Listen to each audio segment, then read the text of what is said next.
मला वाईट ह्या गोष्टीचं वाटतं. इतिहास डोक्यावर घ्यायची गोष्ट नाहीये. आजच्या पोरांनी विचार केला पाहिजे, आपण आपल्या पायावर कसं उभं टाकायचं. हे जग आहे, कीर्तन वगैरे नंतरची गोष्ट आहे. खिशात पैसा नावात प्रसिद्धी असली तर लोक आपली ती इथं नमतं राहायचं. पण भले तरी देऊ कासेची लंगोटी, पण नाठाळांच्या माती हानू काठी. तुकोबारांनी छत्रपती शिवाजी महाराजांना सांगितलं, आमच्याशी प्रेमाने वागलात तर अंगचं धोतर सोडून द्या, पण आपली लाच काढायला लागले तर झेंडा खाली दांडावर करून धोत्राची ताकद दाखवा. अरे काही शेळपाटलेले समजता की काय. सामर्थ्याने सांगते आजच्या तरुण पिढीला, हे जग आहे दादा. इथं तुमच्याकडे पैसा असणं गरजेचं. आणि शास्त्र सांगते, लक्ष देऊ नाही का, धर्मशास्त्र सांगतं अर्थ अर्थ हे पुरुषार्थाचं लक्षण आहे. पुरुषार्थ कधी साधला जातो, जेव्हा त्याने पैसा कमवावा. बिंदास. कोण गरीब आहे? द्वारकेचा राजा आहे पांडुरंग, गरीब आहे का? अहो ती माझ्या माऊलीच्या दारात सोन्याचं झाड आहे. जयाची द्वारी अंगी आईचे बळ. ज्यांचा अभंग आहे त्या तुकोबांची 65 लाखाची सावकारकी होती. किती? 65. आत्ताचे नाही, 450 वर्षापूर्वी. आत्ताच 10 लाख म्हणजे तवाचा रुपया. एवढे श्रीमंत होते तुकोबा, गरीब नव्हते. विनंती माझी, बिंदास. पैसा कमवणं गरजेचं आहे आणि करता येतं रे. बघा, कसलीच काळजी करायची नाही. 2 लाख पायदळ 1 लाख घोडदळ आहे स्वराज्याचं. किती होतं? 2 लाख पायदळ 1 लाख घोडदळ होतं स्वराज्याचं. तरुण मंडळी, 10 पटीनं जास्त सैन्य होतं शत्रूचं. जर शिवरायांनी विचार केला असता, माझा बाप निजामाच्या हाताखाली कामं करतो, मी हिंदवी स्वराज्य कसं उभं करणार आहे? विश्वास आहे स्वतःवर, सेल्फ कॉन्फिडन्स, आत्मविश्वास. मी करू शकतो, आय विल डू इट. मुठभर मावळे हाताला घेतले. 14 वर्षाचे शिवराय पुण्याच्या नैऋत्येस असणाऱ्या रायरेश्वराच्या मंदिरात रक्त सांडून स्वराज्याची शपथ घेतली. वय वर्ष 17 पहिला गड किल्ला जिंकला आणि 40 वर्षाच्या आत शत्रूच्या नाकावर टिचून 260 पेक्षा जास्त किल्ले हस्तगत केले. हा इतिहास आहे हिंदवी स्वराज्याचा. त्याचे वारसदार आहे रे आपण. आपण छोट्या छोट्या गोष्टींना घाबरायचं नाही रे. आज अपयश आहे, उद्या यश आहे. बरं, उद्या अपयश. पडून पडून पडाल किती दिवस? एक दिवस तरी जगाचा मालक सामर्थ्याने उभा करेल की नाही? काळजी करायची नाही. असू द्या. पण हे सगळं कळतं नाही, कळलं पाहिजे की त्याच्याशिवाय कोणी उभा करणार. शेवटी कसं आहे, मार्ग धरा. मी काय म्हणते, नाही तिथपर्यंत जाता आला हरकत नाही. किती जवळ हो आपल्याला पंढरपूर? किती तास 1.5 तास, 1 तास पंढरपूर. हा, 1 तास चलत गेला तर 1 दिवस आहे की नाही? अहो लोक 22-24 दिवस चालतात. कधी विचारा त्यांना पंढरपुराचं महात्म्य काय. आपल्याला जवळ आहे म्हणून किंमत कळत नाही दादा. अहो नुसतं पंढरीकडे तोंड करा आणि 3 पावलं चला. कुणीकडे पंढरी आहे? इकडं ना. हा, माझ्याकडे बघू नका, मी तुमच्या गावात नवीन आले. माझं काय गाव आहे वेही, मला माझ्या गावात माहित आहे कुठे आहे पंढरपूर महाराज. बरं का, इकडे इकडे इकडे आहे ना. मी इकडे तोंड केलं आणि 3 पावलं चालले. किती मायबाप, पंढरीकडे तोंड करून 3 पावलं चाललात ना, माझा पंढरीचा मालक तुमच्या घराकडे 47 पावलं चालतो. इतकं मन मोठं माझ्या बेटा. तुम्ही वाखरीपर्यंत जा, तोपर्यंत देव तुमच्या घरी पोहोचलेला असतो. द्वारकेचा राणा, आपण तिथे जायच्या आधी तो इथे आलेला असतो. एवढी ताकद जर त्या सामर्थ्यात आहे, मग काय हरकत आहे? मार्ग धरा पंढरीचा. आणि त्या वाटेवर जेव्हा तुम्ही चालता, तेव्हा त्या वाटेवर काळाला घाबरायची गरज बिलकुल नाही. सामर्थ्याने उभे टाका. वारीत तर तुम्ही कधीच मरणार नाही, आणि मेलं तर त्याच्यासारखं भाग्य दुसरं नाही. जमल तसं काही हरकत नाही, आम्हाला जमेल तसं. मग आम्ही काय करावं? म्हणजे आमच्या दिवसाला घाबरायची गरज नाही. काहीच करू नका. व्रत करा एकादशी,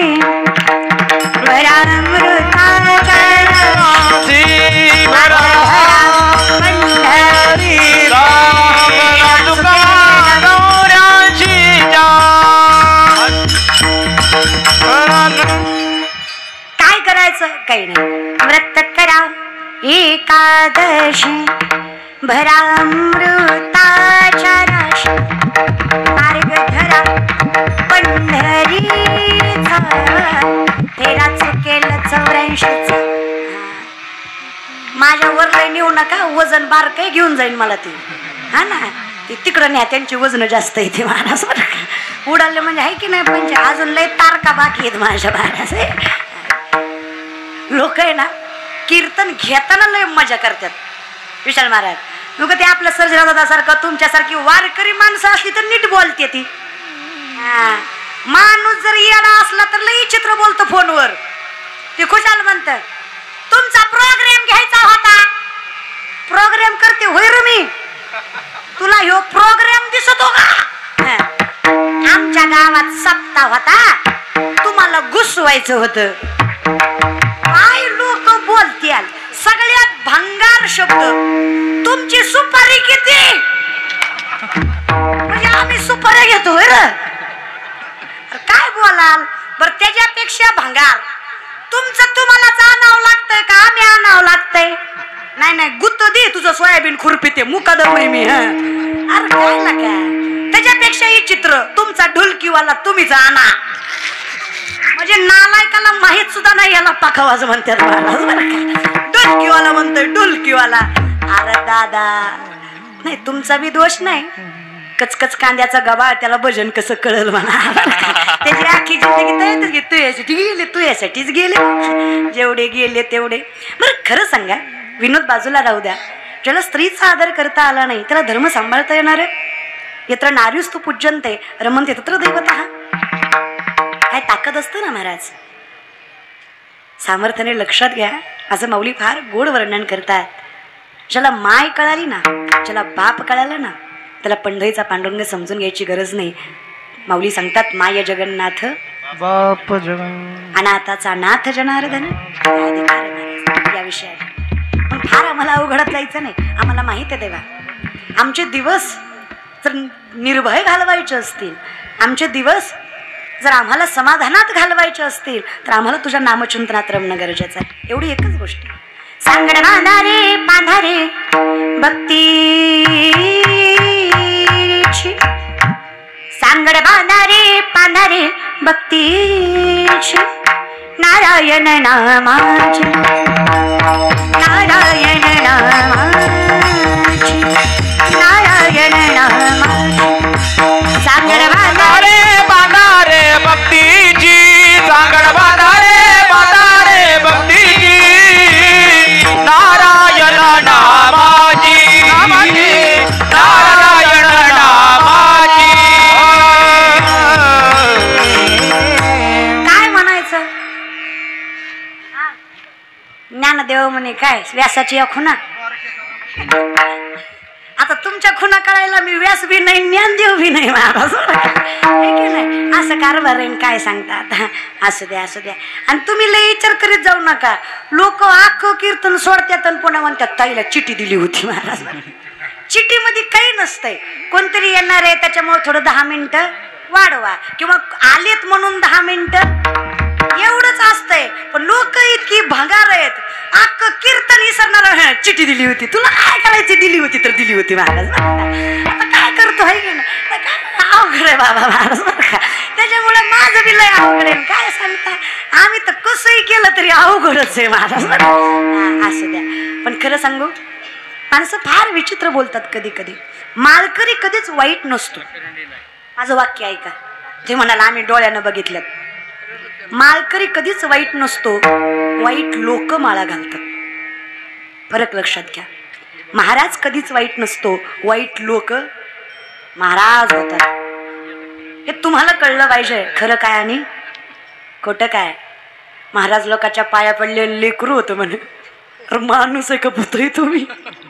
अशी महाराजाच्या पाया पडण्याने पोरं झाली असती बायको काय बॉम्बला गेली असती का. अरे मी कशाला बोलू. तुकोबाराय म्हणतात 900 कन्या पुत्र होती तरी का करणे लागे पती. इतकाही अंधश्रद्धेनं परवर्त करत जाऊ नका रे. जरा तरी देव समजून घ्या. अहो विठ्ठल जळी स्थळी भरला रिता ठाव नाही उरला. अजिम्या दृष्टीने पाहिला विठ्ठलची विठ्ठल. ज्याला माणूस कळला नाही त्याला देव काय कळणार आहे. आणि जो माणसांची सेवा करतो तो साक्षात माझ्या अखिलकोट ब्रह्मांड चालक पांडुरंग परमात्म्याची सेवा करतो. कारण माणसातच देव आहे. हे कळलं पाहिजे रे दादा. ह्यात उच्च नीचता काहीच नाहीये. उच्च नीच काही नेणे इष्टे भाव भक्ती देखून या सामर्थ्य आहे. मग आम्ही काय करावं. काही नाही देवा. संसारिक माणसं आहेत आम्ही. आम्हाला कुठं योग याग जमणार आहे. आम्हाला कुठं विधिव्रत ऐकलं जमणार आहेत. आणि काय मला सांगा 22-23 वर्षाची पोरगी मी काय एका पायावर उभं राहून तपश्चर्या केली का वनात जाऊ. नाहीच की. न लगती सायास जावे सुखे येतो घरा योग याग विधी वायाची उपाधी. काय केलं दादा? तुमच्या लेकीसारखी लेख आहे. काय फरक आहे माझ्यात आणि तुमच्या लेकीत? फरक एवढाच आहे, माझा बाप माळकरी, माझी माय माळकरी, माझा आजा पंजा पंजाचा पंजा पंजाच्या पंजाच्या पंजा माळकरी. अख्खं आयुष्य संप्रदायात गेलं. दारात तुळस, घरात विठ्ठल, मुखात नाम, हातात ज्ञानेश्वरी, गात्याचं वाचन, हरिपाठाचं चिंतन. माय प्रेमी भावे फक्त विठ्ठलाच्या चरणावर मस्तक ठेवलं. आज अख्खं जग आमच्या चरणावर नतमस्तक होतं का, तर आम्ही त्याच्या चरणावर मस्तक ठेवलं. आयुष्यात मी जेवढं कमवलं दादा, 18 वर्ष झालं मी कीर्तन करते त्याला. ते म्हणचाल मग हाय कितीची? हाय 23चीच महाराज. इनमिन 23चीच आहे, पण वयाच्या 5व्या वर्षी पहिलं कीर्तन केलं. आणि हा जो भाग आहे ना, साक्षीदार आहे दादा. खूप लहानपणापासून आमचे विशाल दादा असतील, खूप लहानपणापासून यांनी माझी सेवा वाजवली. कीर्तनाला शेवा म्हणतात. हा शेवा महाराज बरं का, सेवा म्हणतात. कीर्तन प्रोग्राम नाहीत म्हणत, सुपारी नाही म्हणत, काय म्हणतात? सेवा म्हणतात. अधिकार आहे. कीर्तन जिथे कीर्तनाची जागा तेथे पांडुरंग उभा. ज्या क्षणी कीर्तन चालू होतं त्या क्षणी जगाचा मालक इथं साक्ष द्यायला उभा असतो. वाऱ्या हाती माप चाले सज्जनाचे, कीर्ती मुख त्याचे नारायण. काय अधिकार आहे दादा? आणि मी आजपर्यंत सांगितलं नाही. माणसं म्हणतात कीर्तनाचे पैसे वगैरे. मी आयुष्यात जेवढं विशाल दादा मानधन घेतलं ना, जेवढं लोक म्हणतात घेते जरा जास्त, घेते तर घेते ना, त्याला काय असतंय महाराज बरं का. ह्यांच्याकडनं कमी घेते, बाकीकडनं जास्त घेते महाराज बरं का. हे आमच्या जवळची माणसं आहेत. मी आजपर्यंत जेवढे कीर्तनाचं मानधन घेतलं, एकही रुपया मी संसारात दिला नाही. माझा तर संसार नाहीच, पण घरचे बी महाराज बरं का. माझा अजून बाकी महाराज बरं का. जे काही घरचं एकही नाही दिला. आणि आयुष्यात काय असतं महाराज? बरं माय संसारात काय लागतं ग? नवरा चांगला लागतो. काय म्हणणं आहे तुमचं? सासूनं बोलावं, सासऱ्यानं बोलावं, जावेनं बोलावं, नंदेनं बोलावं, गावानं हिनवावं, फक्त नवऱ्यानं म्हणावं मी आहे ना, कशाला टेन्शन घेते? बाई सामर्थ्यानं संसार करते. खरंय खोटे? होय का रेडणीच्या बाया? खरंय खोटे ग माय? होय काय? होय काय मागच्या? अगं माझं झालं नाही म्हणून तुम्हाला विचारते. माझं झाल्यावर येईल मला अक्कल महाराज बरं का. असंही संसारात तसा हा जो परमार्थ आहे ह्याच्यातही धनीच चांगला लागतो. तू का म्हणे सोपे आहे, फक्त काय पाहिजे? शहाणा तो ज्यानं कमवलंय तो अक्कलवान पाहिजे. कमवायची पाहिजे आणि त्याच्यापेक्षा जास्त घालवायची पाहिजे. मी तर म्हणते कमवायचं सोपं आहे, घालवायचं अवघड आहे. ज्याला कुठं घालवावं कळत नाही त्याची अवस्था शाहरुख खानच्या पोरासारखी होती. कळलं त्यालाच कळलं महाराज. आता कुठं हे अक्कल पाहिजे घालवायची महाराज. असं काम असतंय तीन काय खरं असतंय. विषयाकडे या. मी आजपर्यंत कधीच सांगितलं नाही बरं मामा पाटील दादा, आयुष्यात मी जेवढं कमवलं ना, मी त्या सगळ्याचा मोबदला सगळे टाळकरी लक्ष देऊ नये. विशाल दादा तुम्हालाही माहित नाही, सर्जेराव दादा, मी 6 मजली बांधकाम केलं विथ AC. हॉस्टेल लाईफ पेक्षा चांगली लाईफ. अखंड महाराष्ट्रामध्ये ज्या मुलींना वारकरी शिक्षणाची सोय नाही अशा प्रत्येक मुलीसाठी हाय क्लास लाईफस्टाईल असणारी आध्यात्मिक शिक्षण संस्था मी फक्त माझ्या कीर्तनाच्या पैशावर उभा केली. आणि त्याचं उद्घाटन मी जून महिन्यात करणार आहे. अजून मी सोशल मीडियावर बी टाकलं नाही, कीर्तनात बी सांगितलं नाही. आज सांगे वाटलं त्याचं काय असतंय महाराज, जवळची माणसं. तर मग जून महिन्यामध्ये 14-15 जूनला शाळा भरतात. त्याच्या एक 6-7 दिवस आधी, मी अजून तारीख नाही ठरवली, त्या दिवशी आमच्या गुरुवर यांचं कीर्तन असणार. जयवंत दादा बोधले यांच्या कीर्तनाच्या माध्यमातून त्या संस्थेचं उद्घाटन करणार. आणि 6 मजली, एका मजल्यावर 3 1 BHK आहेत. 1 BHK का तर मुलींना त्यांची सुरक्षितता सुद्धा लक्षात ठेवता प्रत्येकीला वेगळी सोय. हॉस्टेल लाईफ सारखे बेड सिस्टीम सगळ्या गोष्टी, प्रत्येक रूममध्ये AC, शिक्षण सुद्धा AC हॉलमध्ये. कारण कसं आहे ना, आम्हाला जे भोगावं लागलं ते आमच्या पुढच्या पिढीला भोगायला नाही लागलं पाहिजे. अहो हे माझे वडील, माझ्या बापानं इतकं सहन केलं पोरगी कीर्तनकार करायला. लोक असं चालू कीर्तनात बसवायचे, म्हणायचे पोरगी आहे कीर्तन नाही करायचं, असं चालू कीर्तनात बसवायचे. दादा एवढं भोगलं आम्ही. आता पुढच्या पोरी ज्यांना वाटतंय ना की मला शिवलीला पाटलासारखं व्हायचंय, त्या मुलीला प्रत्येक सोयीसुविधा द्यायचा अधिकार माझ्याकडे असला पाहिजे म्हणून आयुष्यभर. मला सुद्धा ही कधी कधी म्हणतात अहो किती पळतावताय, रात्री कीर्तन अमरावतीला होतं ना, आता इथं इंदापूरला आहे. कुठं अमरावती, कुठं इंदापूर, संध्याकाळी आता वेल्ल्याला आहे. म्हणजे ही पळापळ करायचं कारणच तेवढं आहे. आणि पुन्हा लोक म्हणतात थोडं कमी करा की. अरे बाबा तुमच्यासाठी चाललंय. ही जी संस्था आहे तेवढ्यासाठी. पण विनंती आहे आयुष्यात जेवढं